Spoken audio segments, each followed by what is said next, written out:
Hello, ഞാൻ Mercy. Evergreen കിച്ചണിലേക്ക് എല്ലാവർക്കും സ്വാഗതം. ഇന്ന് ഞാൻ ചെയ്യാൻ പോകുന്നത് ബട്ടർ മിൽക്കാണ്.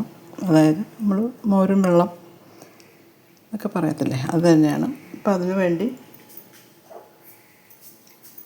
2 കപ്പ് തൈര് എടുത്തിട്ടുണ്ട്. നല്ല കുറുകിയ തൈരാണ്.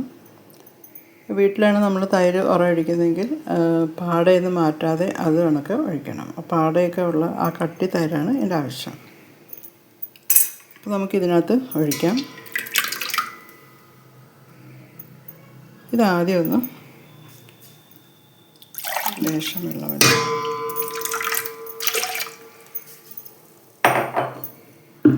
ഇതൊന്ന് നമുക്കൊന്ന് ബീറ്റ് ചെയ്തെടുക്കണം.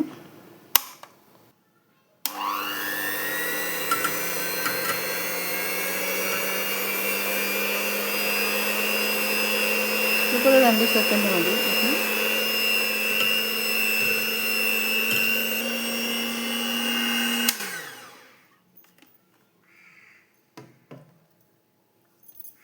ഇനി നമുക്ക് ഇതിൽ നമ്മൾ ഏത് പാത്രത്തിലാണോ തൈരെടുത്തത് അതിൻ്റെ 2 കപ്പ് വെള്ളം ഒഴിക്കണം. ഞാനിപ്പോൾ അളവ് നോക്കട്ടെ.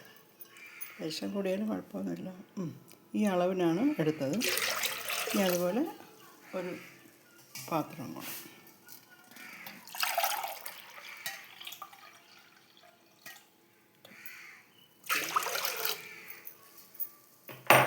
ഇതാണ് ഈ മോരും വെള്ളത്തിൻ്റെ കറക്റ്റ് വെള്ളം.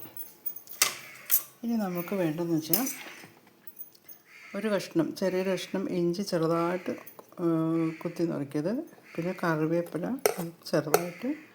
ഇത് പിങ്ക് സോൾട്ടാണ്. 1/2 ടേബിൾ സ്പൂൺ സാധാരണ സോൾട്ട് ഇട്ടിട്ടുണ്ട്. നമ്മൾ നോക്കിയിട്ട് ഈ പിങ്ക് സോൾട്ട് ഇടുമ്പോൾ ഈ മോരും വെള്ളത്തിൽ ഭയങ്കര ടേസ്റ്റാണ്. അപ്പോൾ നോക്കിയിട്ട് നമുക്ക് ഉപ്പ് വേണമെങ്കിൽ ചേർക്കാം. ചെറിയ ഉള്ളിയാണിത്. ചെറിയ ഉള്ളി ഞാൻ 2-3 ചെറിയ ഉള്ളി ചെറുതായിട്ട് അരിഞ്ഞത്, പിന്നെ ഒരു പച്ചമുളക് കൂടുതൽ എരിവ് വേണമെങ്കിൽ അങ്ങനെ ഇടാം.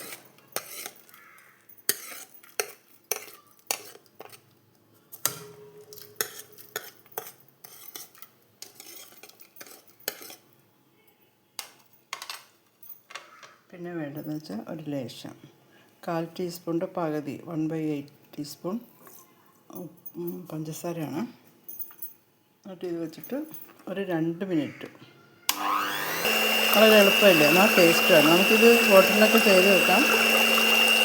ചെയ്ത് വയ്ക്കുമ്പോൾ കൂടുതൽ ഉള്ളി ഇടണ്ട, കുടിക്കാൻ നേരത്തിട്ടാൽ മതി.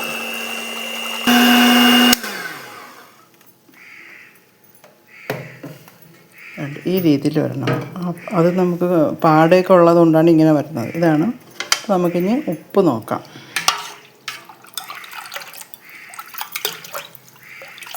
ഇത് കറക്റ്റാണ്. ഇനി വെള്ളം ചേർക്കുമ്പം ഗ്ലാസ്സിലൊഴിക്കുമ്പോഴത്തേക്ക് കട്ടിയും വെള്ളമില്ലാത്ത അവസ്ഥ നമുക്ക് കാണാൻ പറ്റും.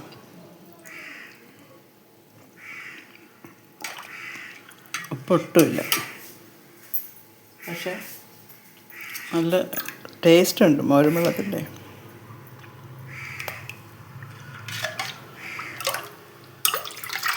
ഈ ചൂട് സമയത്ത് എല്ലാവരും ട്രൈ ചെയ്ത് നോക്കുക, കുടിക്കുക, ഫീഡ്ബാക്ക് അറിയിക്കുക.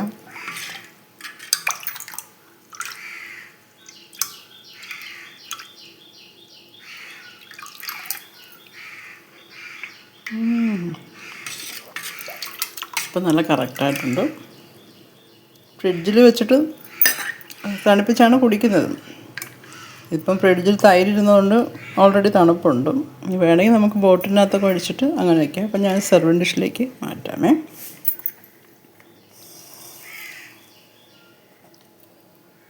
ഫീഡ്ബാക്ക് അറിയിക്കണേ.